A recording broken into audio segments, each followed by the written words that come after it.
time for dads now. Look, it's all about dads. I don't want you talking about anything but dads, 'cause it's all dads now. Yeah, it's inside dad. You know, Dave, we covered a lot of types of dads. That's true. Since we began this excursion, this voyage into the dad. This trek, dad trek. We've covered different types of old daddies, young, I guess less young daddies is my point. Mm-hmm. Lady daddies. Lady daddies, yes. But have we covered child daddies? I don't believe we have yet. Well, I would argue there's some child daddies up in here. Oh my God. I mean, there's some normal Powers Booth daddies, I would argue. Yeah, I mean, it's about the passing of the daddy torch. We'll get into. Right. We're going to get into it, this dad. Yeah. Yeah, Red Dawn, available on Tubi, where it was meant to be watched. All right, I have a question for you at the top of this. Yeah? Are kids still watching Red Dawn, ironically? I don't think kids are watching Red Dawn, ironically, or otherwise. Makes me sad. I will say the other thing I always forget about this movie at the top, how anti-war the movie is. I was going to say, it's like a strangely anti-war movie that also glorifies the rebels. It's like considerable amount. It's old school conservative movie where it's like technically like, look at America, everybody, but also sometimes terrorism is necessary. And war is awful and turns people into monsters. Right, which are good points. You know, like people are confronted with war all the time. I was reading about, while researching this, that in the 2022 invasion of Ukraine by Russia, that there was, well, I guess this answers your question a little bit. I guess in Ukraine, kids are watching this movie because destroyed Russian armored vehicles were spray painted with white spray paint Wolverines. That's awesome. As a very, very like the obvious quote to this movie. Right. And I think if you watch this movie, you'll understand why. That's incredible. Right. Yeah. But to your point, though, it is kind of the bad take of Rambo, right? It's the Rambo take that like made Sly go like, oh man, you know, like that's not what First Blood's about. Right. It's not about the machine gun, man. That's the thing, is that like, I think people just collectively think of this movie as like dumb and fun, pro-war. Yeah, America. But every time I watch it, I remember like, holy shit, this movie is really anti-war.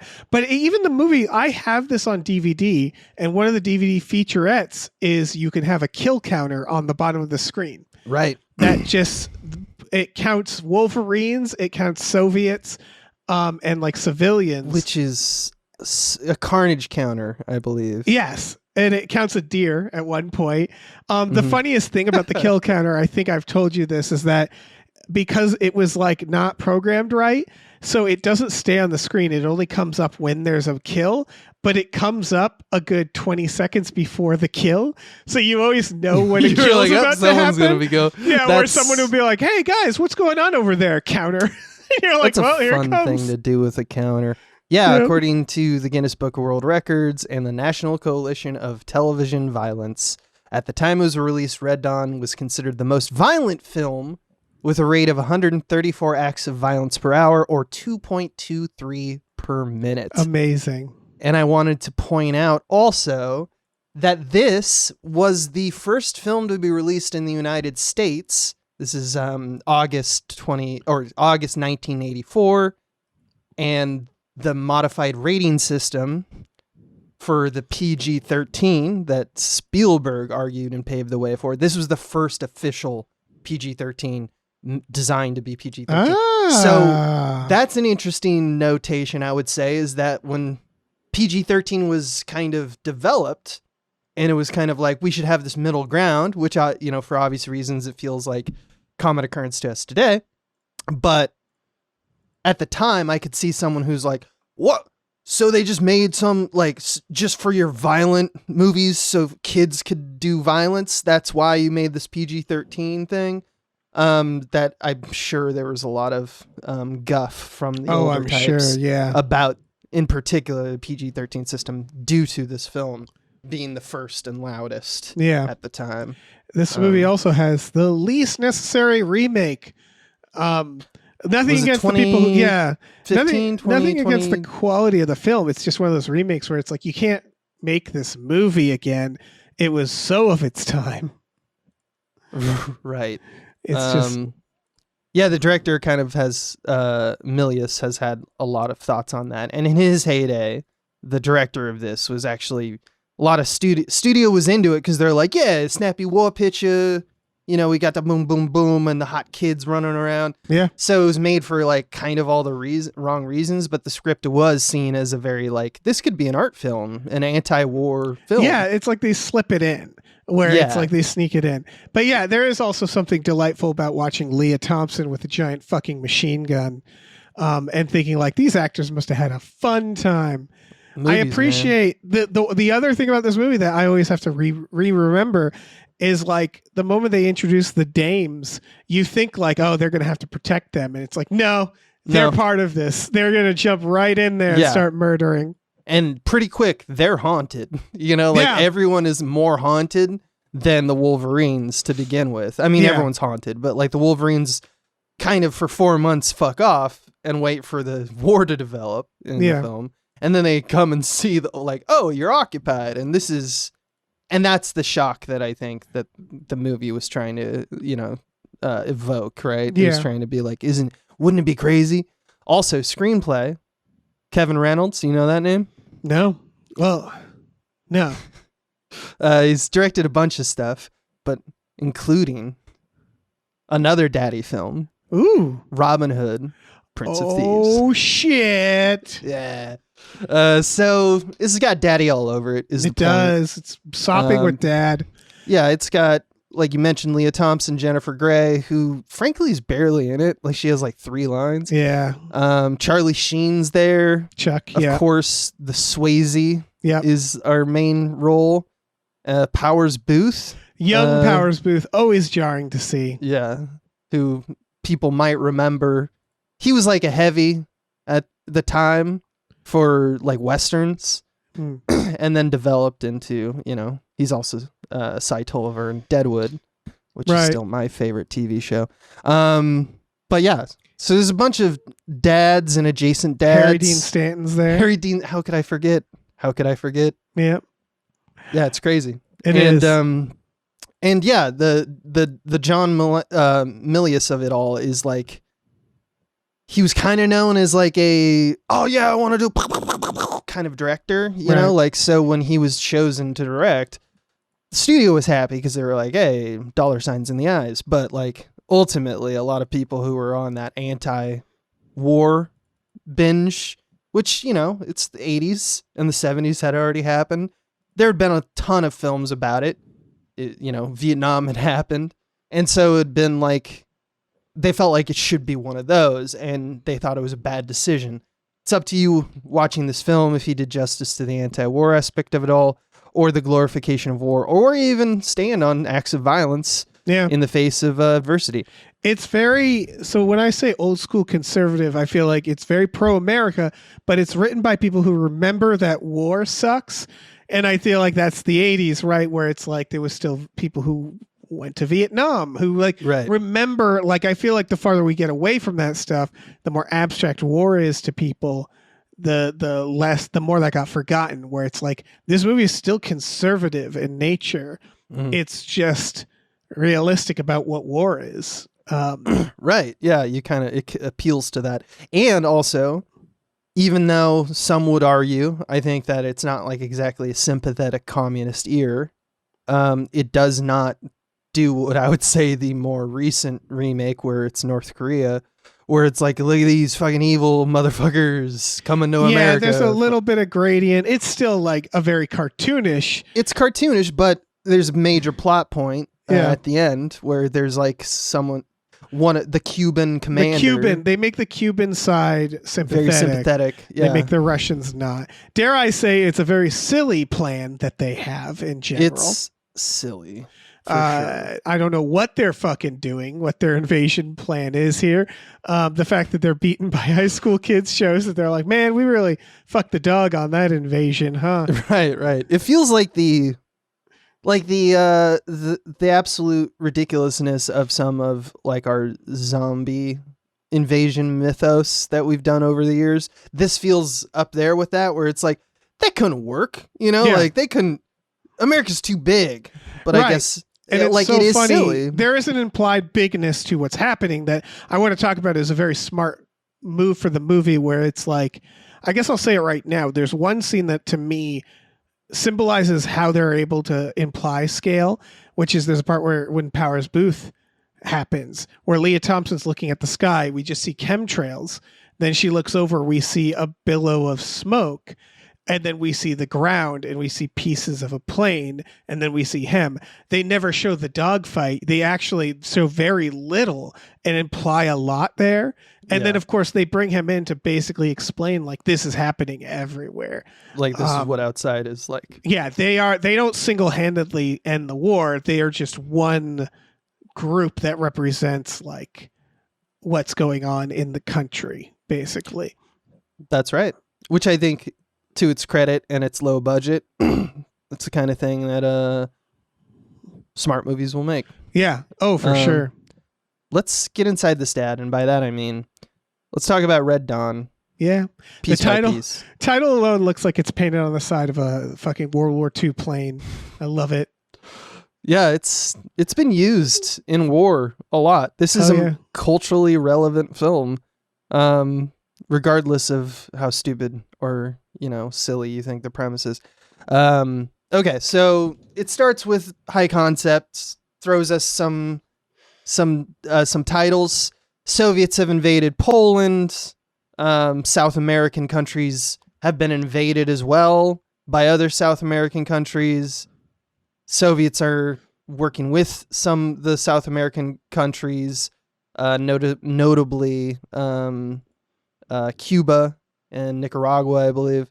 Europe signs a nuclear arms pact. Europe is like, we don't want to do a world war. Mexico's done, apparently. Mexico is occupied as well. NATO has been dissolved. So America stands alone, basically, is the setup. Yeah. So we are kind of the global dad, if you will. We are the John McClane in the vents, on the run, shooting at the Hans Grubers, the Russian. We're the underdog. Russian America and Cuban. is the underdog somehow. Always. And we get shots of American landscape, beautiful American landscapes. Hunting, and small town, statue. Small town, history. Town streets. Look at the majesty of America. There's a statue of the Rough Riders, which has the quote, "Far better it is to dare mighty things than take rank with those poor, timid spirits who know neither victory nor defeat." Teddy Roosevelt.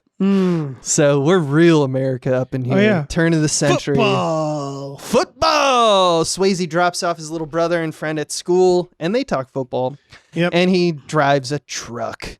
And in school, they discuss the history of land wars in Asia, which is as apt as it gets. Specifically, how the Mongols were successful in containing large swaths of land against China in particular. And this is always the point in the movie whenever I rewatch, where I go like, oh yeah, what is like the character stuff they do before they they invade. Nope. Yeah. Literally during this lecture, we get maybe a 60 seconds of this lecture. The teacher looks out and sees, that's paratroopers. It's that's like immediate. Normal. Not fucking around. So the Russian, Cuban, Nicaraguan paratroopers drop in at the school and shoot the teacher in front of everybody and just start firing at the school. And the students, to their credit, start fighting back immediately. Yeah, to their credit. And there's a shot of a kid like dead hanging out a window. And I was like, oh man, how, not a scene you can make prophetic these this days. is. Yeah, you don't do this now. And some of the students get out by getting into their cars, namely our gang of Swayzes.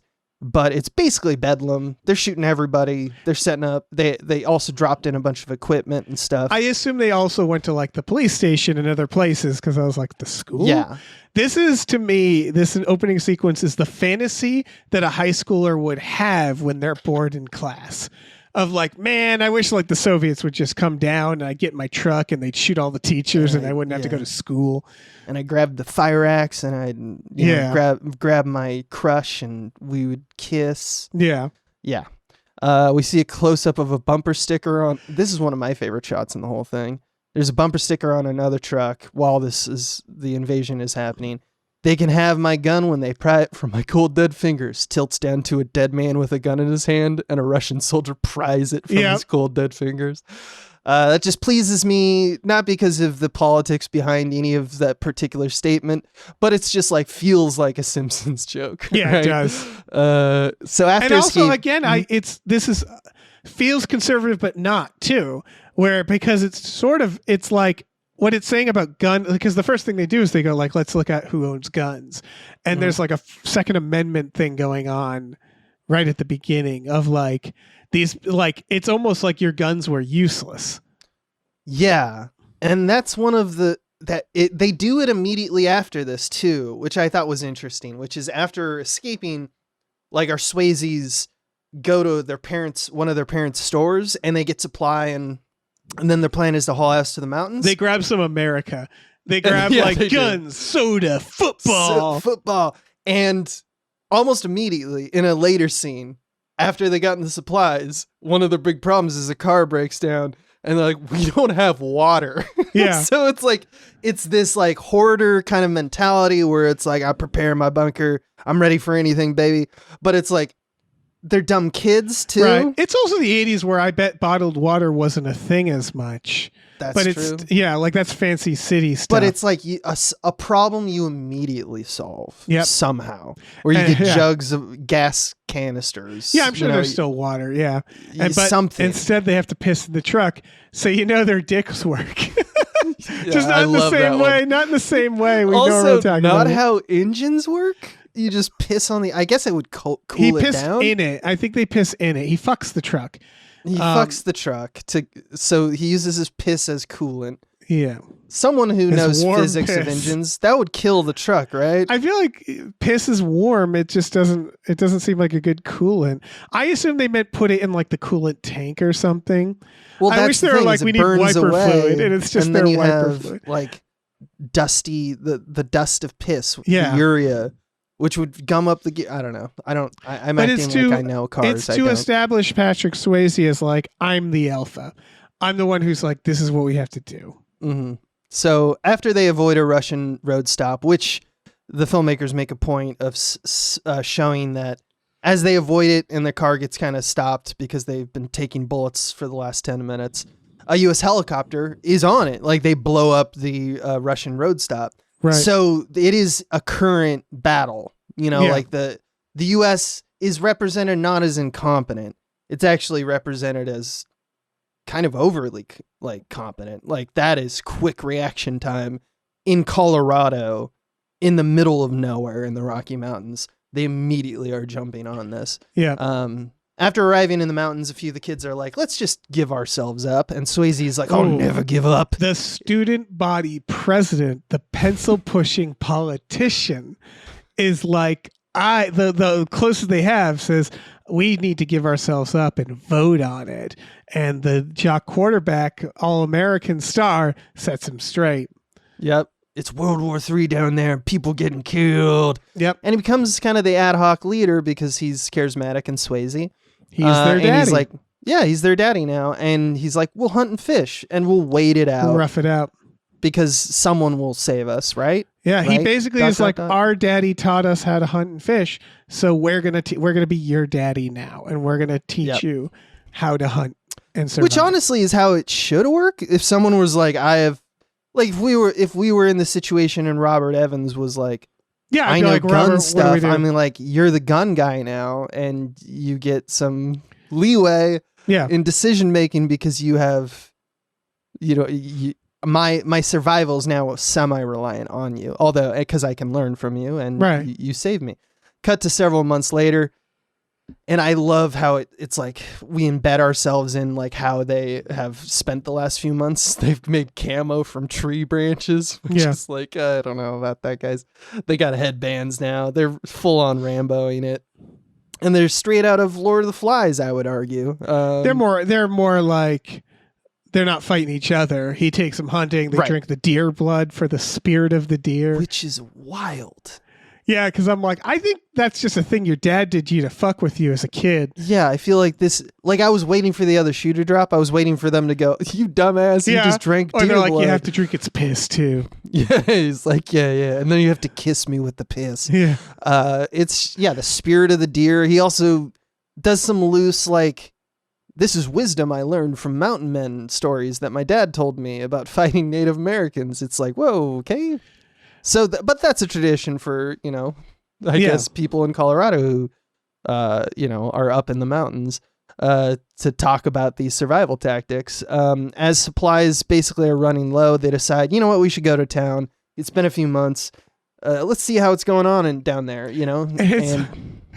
This is what I think is so funny. The town is basically 1984. Like in a few months, they have like Lenin posters up and re-education camps. And I'm like, I just don't think this is how they would do it, but go on. It's fine. But this is all very high conceit. And so there's I also love that as they're walking through like the graveyard of tanks on the outskirts of town, there's some long shots in this sequence that show how hard it is to kind of shoot an apocalypse that's like even a police state apocalypse, where all the cars should be military vehicles, because there's just a few cars in the background happily going down the freeway in the back, and I think it's because when this was shot on film, the resolution wasn't such that you would really see the details of the cars, but now with the Blu-ray kind of upscale, it's like, oh yeah, that is clearly a Winnebago. There's a birthday party happening in that park back there. Yeah, it's really tough. That shot is a wide shot. It's a great shot, and you would have to, I don't know, secure a whole 2 towns worth, in order to get it. So I'm not blaming the filmmakers. It's just pointing out that it's hard. It's quaint. It's adorable now. It's adorable now. Yeah. So there's military vehicles on every block, like you said. 1984, people are living in their homes, but there's a curfew. So it's not like they killed everybody. They just took all of what we assume are like the people that were like, you look like you would, be an insurgent. You would fight back, so you go to the re-education center. Right. But all the women and children, basically. Yeah, and to some extent, I can see something like this being realistic, where it's like, if someone knocked my door and they're like, hey, the Soviets are running now, Los Angeles now, and I'm like, okay, what do I do? And they're like, well, if you don't do anything, then nothing will happen. Just keep podcasting. And I'd be like, all right, cool. It's also quite a statement to me, like about myself, I would say, is that the fear-mongering in society has worked so well on me that I almost got like whiplash when I was like, they're just walking downtown. Right. Like my assumption would be the second that you even get close to town, that you see like you are now a target, they will shoot at you. I know what they're trying to do here, but it did seem silly because everybody keeps saying, what are you doing here? They're looking for you. You'll never get out of town alive.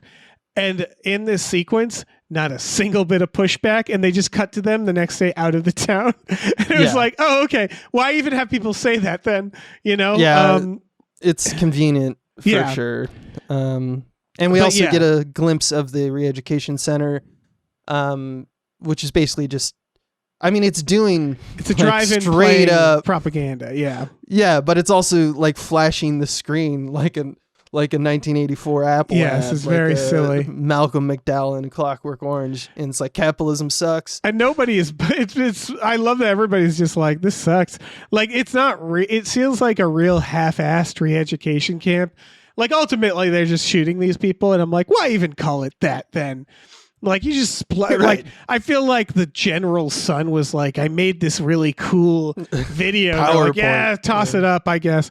This is where Harry Dean Stanton basically passes the dad baton. Oh, this is a great daddy scene. This is to me the most conservative dad fantasy, is where he goes to them and goes, I've been tough on you boys, and now you know why.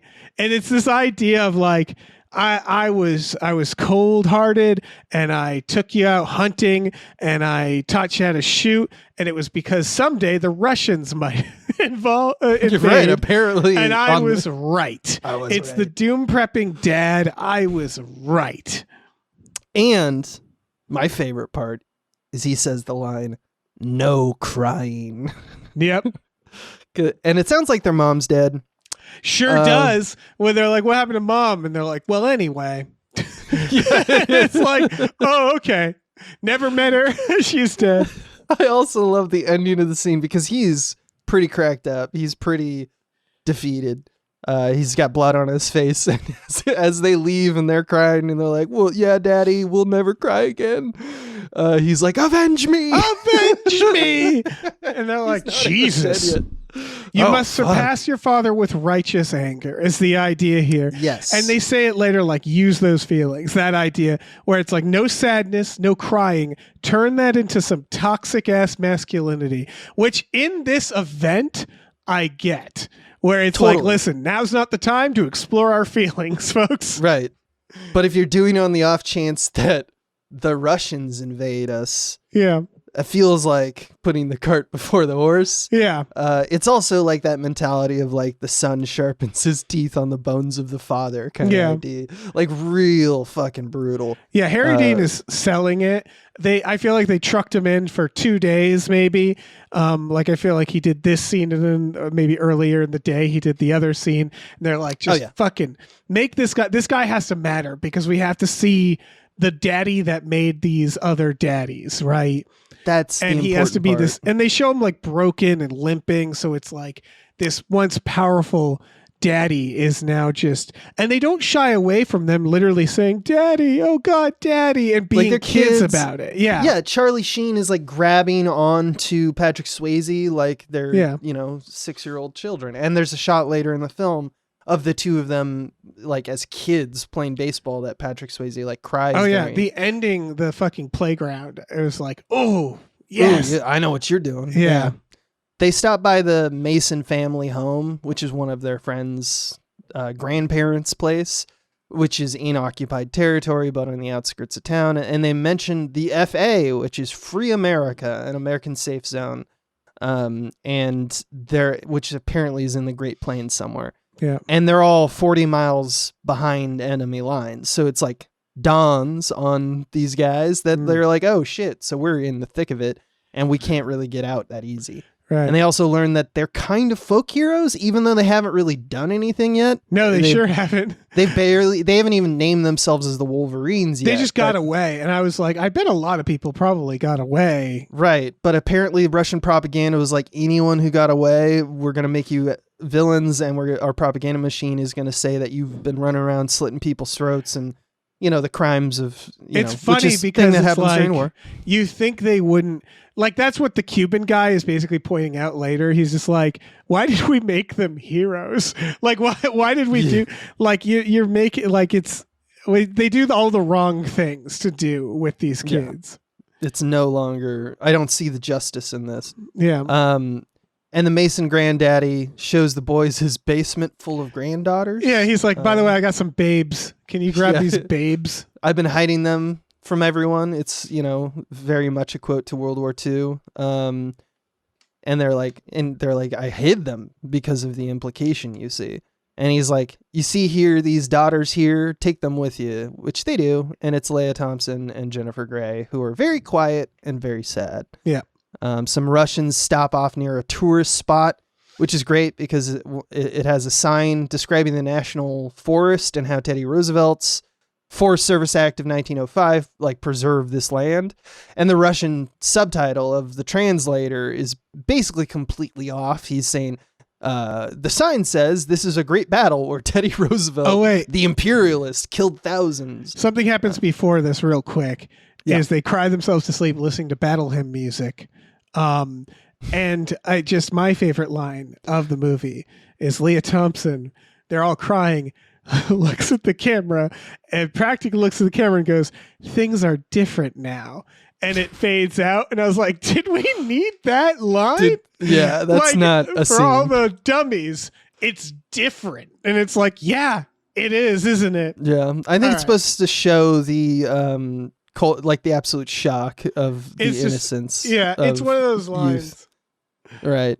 The Russians take photos by the sign, so we They're get having that, a great day. Yeah, having a great day. That war tourism. And after examining the area, they find some of the kids are just hiding in the rocks, and the boys shoot them with arrows. And then they end up shooting the Russians. It's very undignified for the first volley of like the first attack by the Wolverines. Yeah, I also have to note that like they just got done telling the old guy like we'll protect these two girls, and then immediately Leah Thompson gets like almost run down by one of these guys and has to shoot him herself. Right, and it's like yeah. I mean, again, I love that she's fucking killing people in this, but bad job, Wolverines. Bad job. Bad job. Well, I mean, yeah, they're doing the best they can. They're children. I love how undignified the scene is, where one of the Russians gets shot and immediately starts crying out, "I'm dying! I'm dying!" It's like Thin Blue, or it's like a Thin Red Line. Yeah, with Woody Harrelson, my butt. But one of them gets back to the car and radios for help before he's shot by Swayze. He is executed by Swayze, which is a big deal for Swayze. But now we know that their spot in the woods is semi-compromised. They know they exist in this area, and they determine to go on. And they're like, okay, knowing this, we should go on the offensive and just start carrying out guerrilla tactics, right? Yep. And we kind of cut to a little, probably weeks after that, and everyone's super jumpy and changed. All the kids are like, "You talk shit to me," which I like the Lord of the Flies aspect of this. The kids are like immediately. Like bravado is like a thing that you didn't see. Like you saw, like cut to the scene earlier where it's like, I'm the student body president and I think we should vote. Cut to this, and like Leah Thompson is like, "You talk shit against me and I will kill you." And everyone's like, "You're." It's like the proposition here is that like war does something to people where they're just constantly looking at everyone as an enemy. Even if it's not like you're my enemy, it's like I'm just high octane. I want to fight everything. Meanwhile, the invading soldiers like basically are jacking up their security, knowing that the Wolverines are there, and start to interrogate and rough up the locals. And they get occupied Americans to like dig graves for the dead. The Wolverines killed the 3 soldiers that we saw die. Yeah, they're making deals with Mayor Lane Smith, who his entire career I love, which is that he's rugged but a pencil pusher. Like he always plays like a Southern lawyer, a mayor. Like I'm a mayor. It's say this like is... he knows how to hunt, but he also knows how to do paperwork. It's been his entire career. He's Superman's dad from the New Adventures of Lois and Clark. Is he his dad? I thought he was the head of the newspaper. Maybe you're right. Yeah, you're right. No, I'm totally mixed the beams there. Yeah, no, he's the JJ. What's his name? JJ Simmons. No, J.K. No, Simmons. You're thinking of Spider-Man, but I know who we're talking about. Yes. Yeah. But point is, he's like this folksy, but also kind of like suit and tie a little bit. He's a pencil pusher making deals with the Soviets. Right. And a politician. So they get these occupied Americans to dig the graves for their dead. And then a la, World War II, they set up execution by firing squad. Before getting shot, the executed start to sing America the Beautiful while Swayze watches from a ridge with like binoculars. Watches his dad die. And finding out that some of their folks are dead, Swayze tells the Wolverines to never cry again. Let it turn into something else, is what he says. That's right. Over and over again. Yep. And then we get one of, I think, 3 montages in the film where it's just guerrilla attacks. Jennifer Grey pulls up near a tank and they like rough her up, you know? But they're like, "Okay, get out of here, kid. We stole your stuff." And included in her stuff is a bomb. So they do this twice. Jennifer Grey's the way they use her is she's a teenage girl who goes into some location, gets hit on and like nearly assaulted by some one of the Soviet guys, and leaves, and then that place explodes. Happens twice with her. She is their bomber, basically. Right. They voted, they basically like, you're the least suspecting, so we'll send you in to put a bomb down and leave. And it works. Right. I feel like it's unique in that, like, an anti-war film, this is the anti-war aspect, right? Depicts how war makes people lose their humanity. Like a Costner film would probably not emphasize using women as infiltrators and bombers because they're less assuming, right? Like, right. That's the argument this film is making, is that she's the perfect soldier for this, right? Yeah. I don't think that, this is not a Disney film. But in any case, the soldiers kind of chase Jennifer Grey, only to get murked by Swayze and company, who have made little hidey holes. Yeah. Which I love, because I mentioned, like, Kevin Reynolds loves, like, he's like a little rat. He loves little holes. He's in several of his films, including Prince of Thieves. You're right. He loves little hole traps. The insurgents are like, I'm going to hide in a hole that's like camo. He likes that. I just thought that was weird. Yeah. Or funny. But I see you. I see you, Kevin Reynolds. So there's more guerrilla attacks targeting firing squads and strategic motorcades and roadblocks. We get like the bad guys being like, we sure are getting thwarted. Some of those. Yeah, scenes. We get a few of those scenes, which there's a lot of, and like graffiti. For the first time, we see the graffiti Wolverines wherever they attack. Leia Thompson finds, and then this is like kind of big momentous change in the in our Act 2, where Leah Thompson kind of finds this crashed U.S. Air Force pilot, Powers Booth, who we kind of talked about. Yeah, who has to hang out with all these teens. And it's like, poor Powers Booth. And he tells him how the war's going, but not until Swayze sniffs him out. Right? Yep. I love that scene. So he says the line to Swayze. Powers Booth says to Swayze, "You the honcho, sport?" And I would pay anything to have Powers Booth say that to me. It's the most dad line. And then, and then he's just like, got shut down. And he's like, you got shut down. He's like, it was 5-1. I got 4. It's like, just let's piss on each other Let's piss on each other. And because Swayze's like looking at him, he's like side-eyeing him. Yep. He's like, are you, like, you could be a spy for all I know. Meanwhile, but it's like, no, you talk like a Texan. Yep. They do a thing that later they do in Civil War, which he goes like, what's the capital of Texas? And he goes, Austin. And he's like, it's Houston. And later in Civil War, they do the same idea, which is like, no, an American wouldn't know the answer. An American wouldn't, or see, I read that 2 ways. I totally saw that, and that was kind of my first knee jerk, and might be probably the more correct one, because I like the kind of insinuation that it's, like, that's not necessarily knowledge that everyone has, just, to pull out. But he is from Texas, he mentions later. So I think it's actually that Houston got bombed. And now Austin is the capital. Well, they do a really good idea where they imply that, like, China got nuked. Right.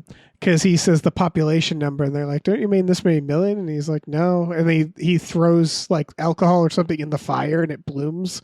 In that moment, they do a very weird scene where he is using the fire like it's a map in the dirt. Not a good map. No, and he's like, over here, there's this over here, and it's like, it's just a fire, man. I don't know. You might as well just said that pointed at the air. They're trying to imply the world is on fire, is what they're trying to do, but it's weird.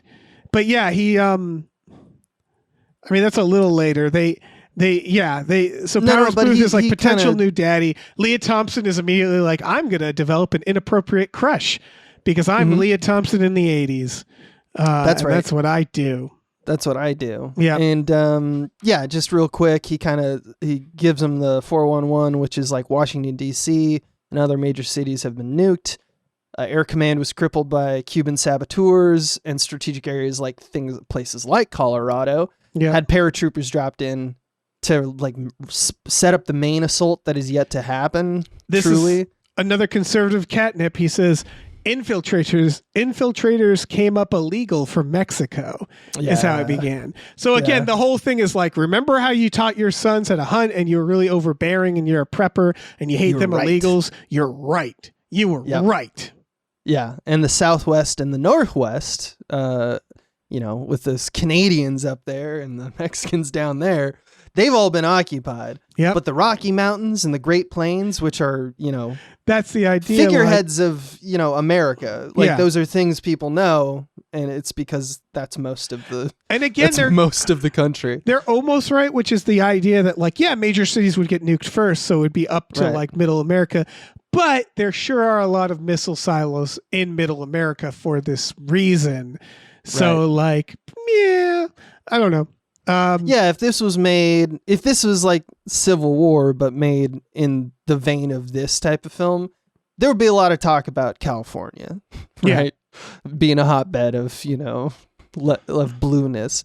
But they don't really care about that because this is from a different time. Yep. But it definitely is that. Europe is neutral, I think we mentioned. China and the UK are allies, which is interesting. Yeah. But they don't offer much in terms of military, which is also interesting.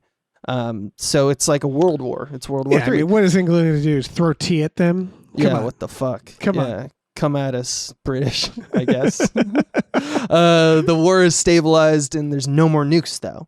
And he makes a point of saying, it's more conventional warfare now, where it's just like shooty with bullets. And next week, maybe it's swords. I think to reference the quote that, I don't know what, weapons will be, World War III will be fought with, but World War IV will be fought with sticks and stones. Powers Booth is kind of the hippie here because he's the war as hell guy, and he says all that hate's gonna burn you up, kid. And the kid, he replies, "It keeps me warm," which is a great fucking back and forth. But he's the one who's just like, you guys are going a little hard right now.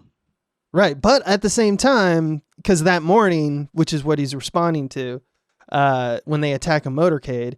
Swayze turns to him. Worm, he says to him, by the way. He's like daddying Powers Booth, which I love. I know, it's a dad off. He points to Swayze looks to Powers Booth after they absolutely eviscerate a motorcade. Not bad for a couple kids, huh? And Powers Booth is like, your mom would be proud. Yeah. Which I thought that's an interesting line right there. It is. He asks them if they're doing right as well. Like they're looking for him. The idea is we get the thing where he's like trying to plan stuff with them, and they're like, "What does it mean to flank?" So he's upping their game at this point. Right. I also like that he's kind of hates it. Like they're like, "What's a flank?" He really, like, because it's also like I love again. She's the queen of this in the 80s. I skeeted about this because not just Back to the Future, but Howard the Duck. So Leah Thompson is coming on strong, and Powers Booth, the actor, looks uncomfortable. Like he's like, oh God. It's just really funny that her for some reason, Leah Thompson sees a problematic relationship, and he's like, I want that. I want to fuck that get away duck from me, or my son from the future, or this 40-year-old guy. And it, in every case, the other, they're always uncomfortable. The other side of it, they're always like, I'm not into this.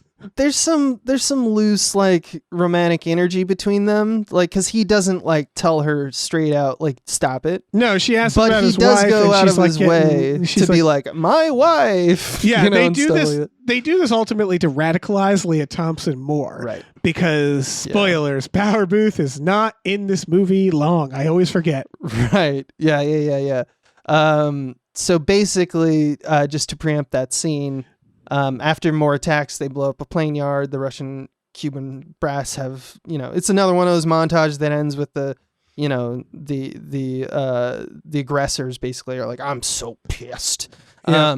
And the kids play football in their off time, which is another great. But there's talk of reinforcements for the Wolverines where they're now considered folk heroes. People know them.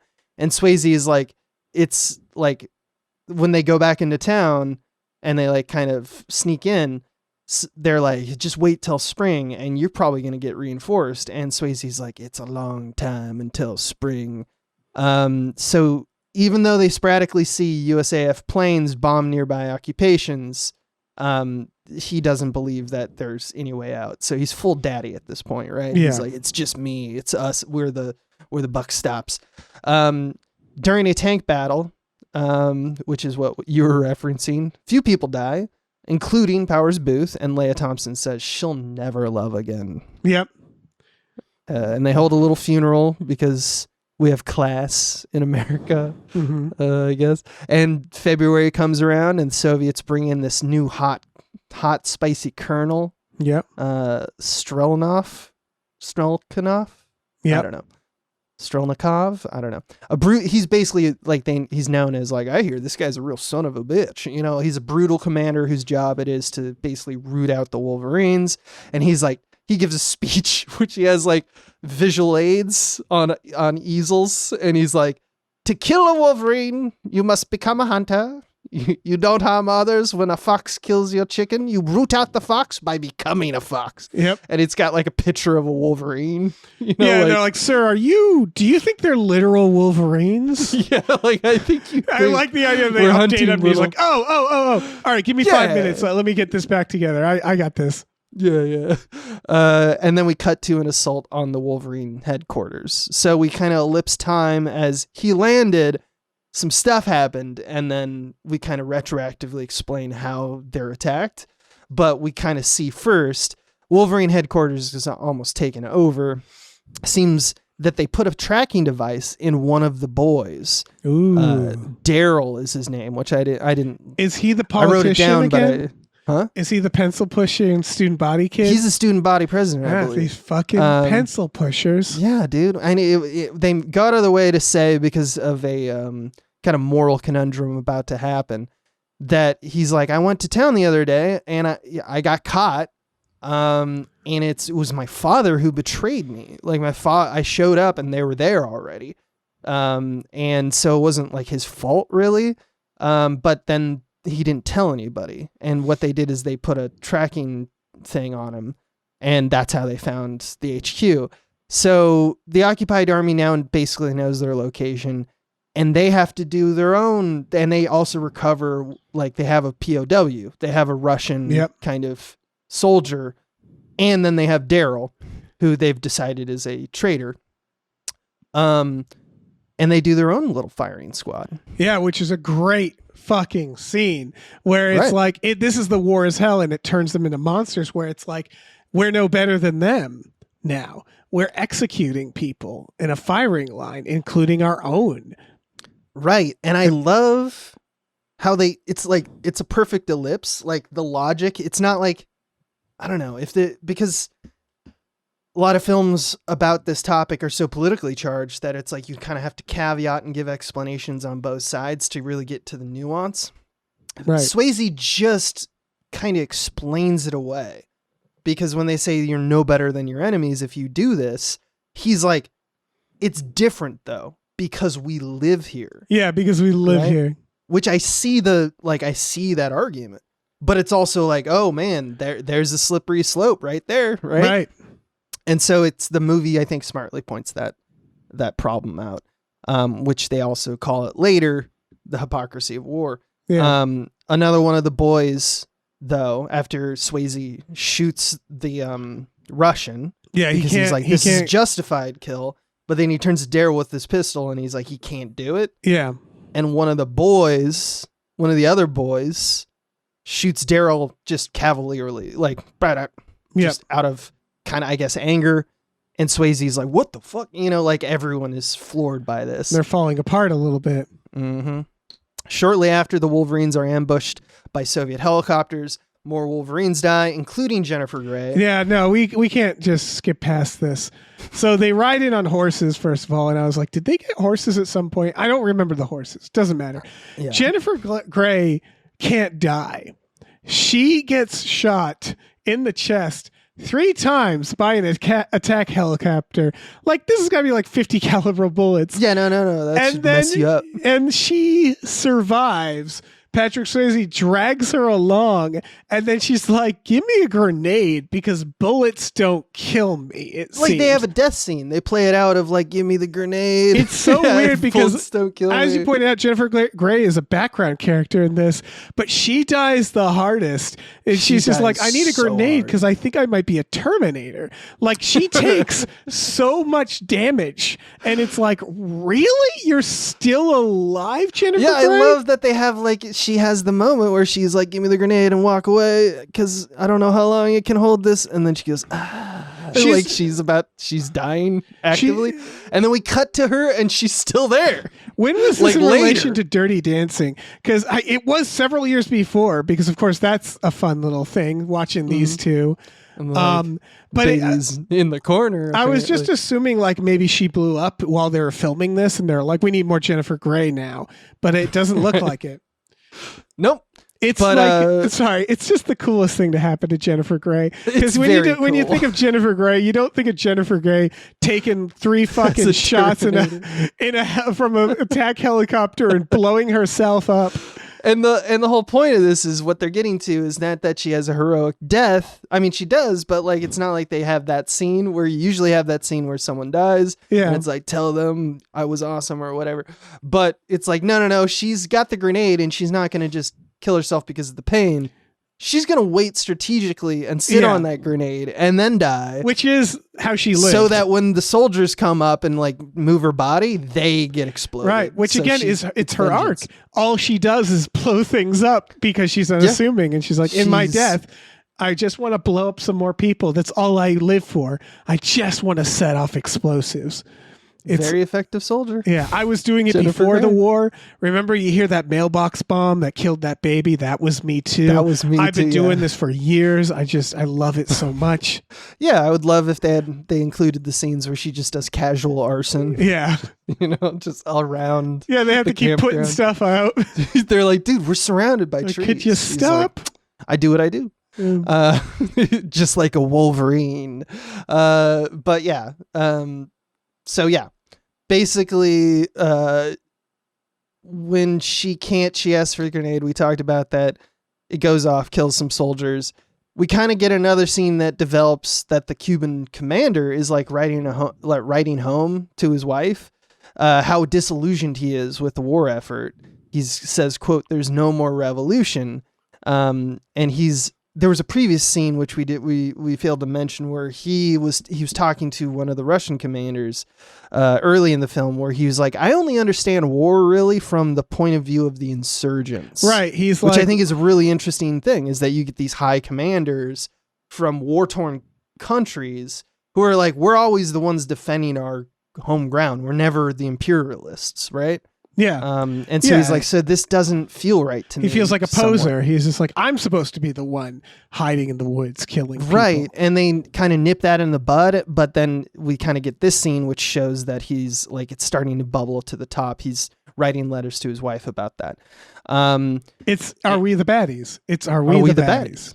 And when Swayze and Sheen, they basically tell Leah Thompson and other boy, they're like, you get the fuck out of here. Me and my brother are gonna straight up do a suicide run at the Russian HQ because it's gotten to that point.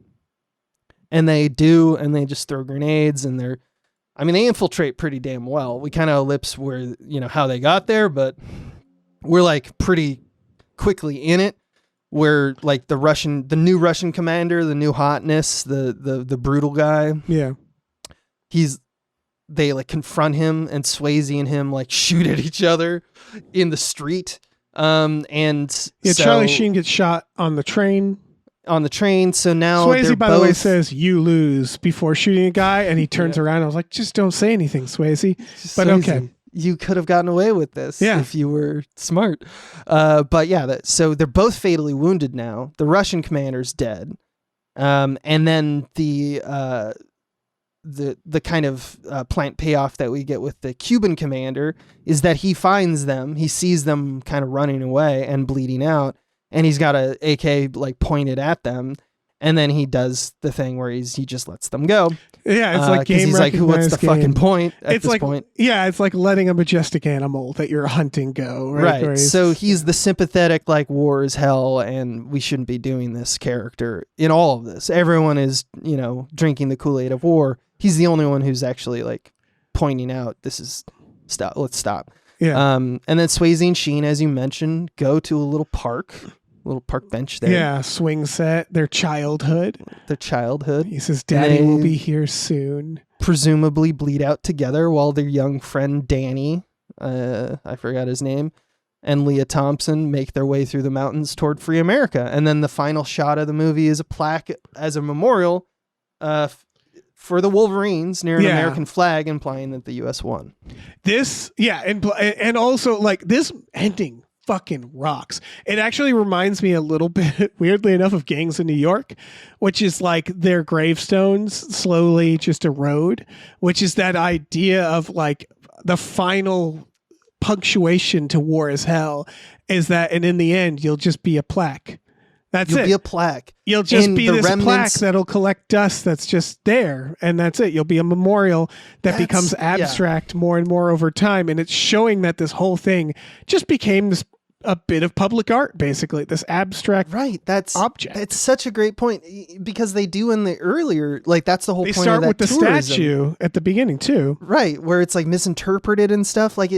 So what they're memorializing is this rock that they keep coming to, and they keep like etching into the rock the names of their dead soldiers. Yeah, partisan rock. Or dead Wolverines. And so it's like, this was so momentous, and you get like this idea of like, it's, functionally as epic as like the Liberty Bell or something like that to America, but then it's going to be misinterpreted and utilized in the future as a kind of rah this is how life is kind of interpretation, which is often non-nuanced.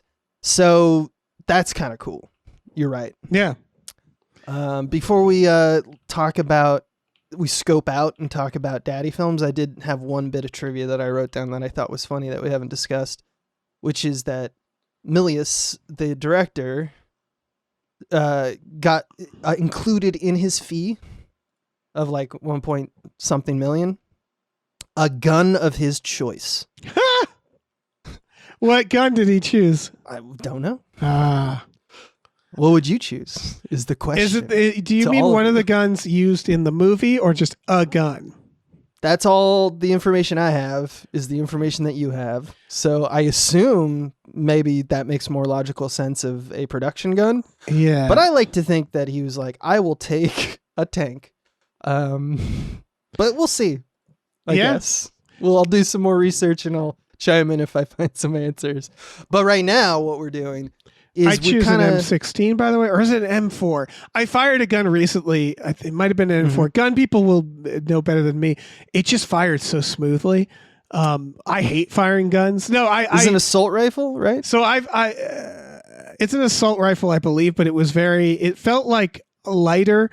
I've fired an AK-47 a few times, right? And it's like you want to be the guy to fire the AK, but it sucks. You can't hit anything. I don't know why people do war with it, but there was like my friend had a more modern efficient gun to put together, and it's durable as hell. Yeah, but there are so many better guns out there. In terms of craftsmanship, I'm with like less once kick. Again, don't know much about guns, but I've played games, video games that tell me that AKs have bad recoil.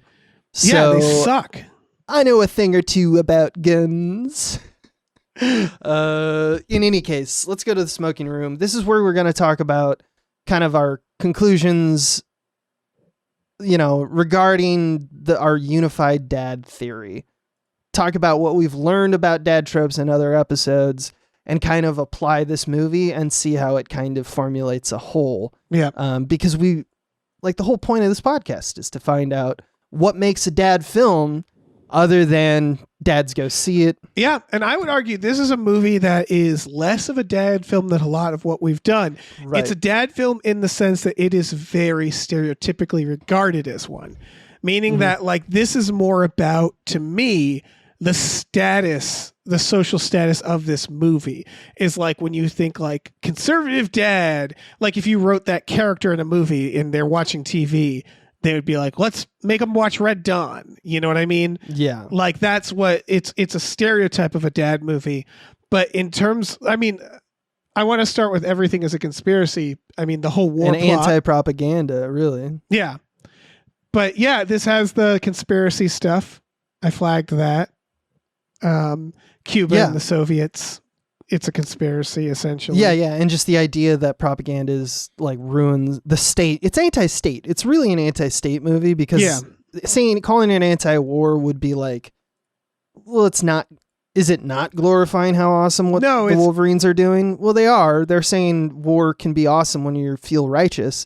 Yeah, but they're kind of like, well, there's a libertarian kind of hinge on it, where it's like, what if we had no government? Wouldn't that be awesome? Right. And in that regard, if you see the state as a form of propaganda constantly churning out, regardless of what side you're on in terms of the war effort, Committee of Public Information and whatnot, it's like, that's the villain of this movie, is propaganda, right? Yeah. The two big ones I flagged, well, I have a couple little ones. The calmness, daddies are calm, cool under pressure is a lot of this, right? Mm-hmm. They're calm enough to get out of there. Being underestimated. Well, that was one of the big ones for me, is guile and underdog is like, that is the movie, right? Is like, that is the whole point, is that it's a rebellious. Yeah. Yeah, the football team single-handedly beats the Soviets, using guerrilla tactics, disguising themselves, setting up traps. The teen girls being used. They're unsuspecting, bombing stuff. Atypical in terms of the women are in peril, because everyone's in peril, and also our women are completely, they're not in a lot of dad films, like we pointed out in The Fugitive, like... my wife, it's like my dead wife, or we just talked about The Rock, it's like his wife. They fridged the mom here, where it's like, where's mom? Yeah. And it's like, oh, she died. Dead. There is that. There is that. So but there are female characters that are like pretty badass. Yes. But we do get women are in peril. Women off screen died. Yeah, which is more often than not in dad films, it's like the cost. It's like women and children first, right? It's that mentality where dads feel the obligation to be like, well, they can't help themselves. I am the provider. And then we have for underdog, just not bad for a bunch of kids. Like, again, it's layers of underdog. It's like there's students. America is the underdog, where it's like, we're on our own here in America. Nobody can help us. So it's underdogs within like a Russian nesting doll of underdogs, getting all the way to Jennifer Grey fucking dying and exploding. Right. Yeah. And then I'd argue that the last big philosophical one would be the question that comes up a lot in dad films, which is, what would you do in this situation? That is very much like what dads posit. I would argue maybe the top question, if they invade, where would you go? Can you know what would you do? Yeah, because it's like, because it's to make a true dad film, you have to have a character who, for all the guile, for all the underdogness, they have to feel like, to the audience within the first 10 minutes usually, that they are powerful in some arena. It's why we get so many scenes where it's like, oh, this guy, he's the fucking best. We get those kind of coded messages straight up, because the idea is that you're a dad. So the ad hoc kind of principle there is that you are powerful. Yeah. And that plays right to the daddy wish fulfillment. Yeah. And it's it's those tweets people will do where it'll be like,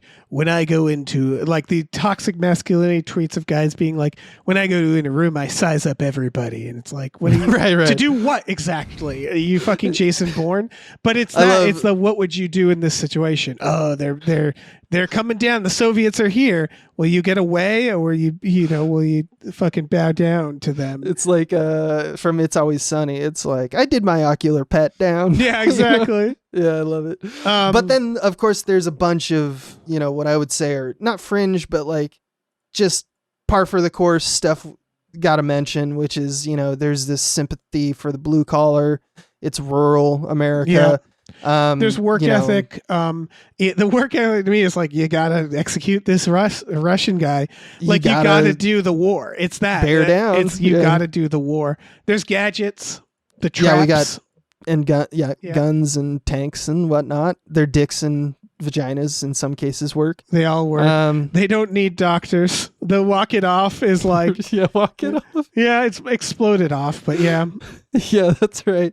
Self-sufficiency, obviously it's a tale about how they survive. Not much time. Like, they run out of supplies sometime, which happens from time to time when you're, doing an insurgency. But like, from more or less, they're good at hunting, and they survive for months in the winter in Colorado, out in the sticks. That's crazy. They gotta stay the course. The kid's like, we should turn ourselves in, and it's like, nope. And then that kid, to me, there's the other one I flagged, the reverence for a higher system coupled with rejection of authority, where again, the mayor, the student body president, those are the politicians that are like the pencil pushers, right? Where it's like, screw them. There's a part where Powers Booth, they say like, what's going on? Why did this happen? He goes, two toughest kids on the block. Sooner or later, they're going to fight. So there's this idea of like, the politics don't concern us. We don't care about the politics. We're just out here getting our hands dirty for these pencil pushers, right? And it's the respect of like the war, and that goes to that general, Reverence the Cuban general being virtue. like, you and me, kid, we're the same. We're out here as puppets for the pencil pushers. I'm not going to shoot you, and you're not going to shoot me, because we're making the sacrifice for this other thing. These politicians, you know what I mean? Totally. And obviously there's the whole fraternity, or a lot of dad films. If you're not like isolated dad against the world, you know, like 310 to Yuma or something like that. Right. There's often, you get the master and commanders where it's like, we will work together as a unit, as a team building kind of deal. And violence in particular brings dads together. Yeah, they do. Yeah. It does. So I would argue that's like, we're zeroing in. I say this every time we podcast on this topic, but yeah. I feel like we got it, man. I'm not saying the show is over. I could do this all day, every day, but like I feel like we're getting real close to, like, if I had to write a paragraph to make the perfect dad film in terms of like the philosophical overhangs. Oh yeah, we could do and like, you know, a bullet point list of events that should occur. I could do it. Oh yeah. I That's agree. all. I think we are dad film professors. I think we are. Experts. You know, if there was a ancient aliens about dad films, they'd bring us on. They'd bring us on. Yeah. We are dad film daddies. Yeah, we have dadded the dad films. We are. Which makes us all of your dads. Everybody listening. And don't you underestimate us. No. We'll spank you. It's got weird. No, it's good. Okay. Dave, since you're a guest technically on the network, I want you to say something about what you do so that you get some eyeballs on your shit. Gamefully Unemployed. GAMEFULLY Unemployed. That's the podcast network I do with Tom Ryman. Very similar to what you guys do over here at Small Beans.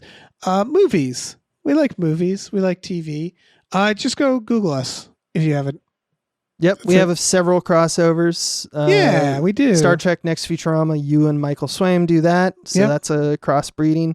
And also, I want to announce, well, at this point, because this is going to come out a little bit later, but I just want people to know that Spiel Boys, if you haven't heard, is officially back. We only have a few more that we have to do, but Tom Ryman and I talk about Spielberg. And we have been doing that for a few years now, and we're closing in on the last 5 or 6 films of Spielberg's. Nice. So look for that on both podcasts or both channels. Since this is coming out a little later, Merry Christmas.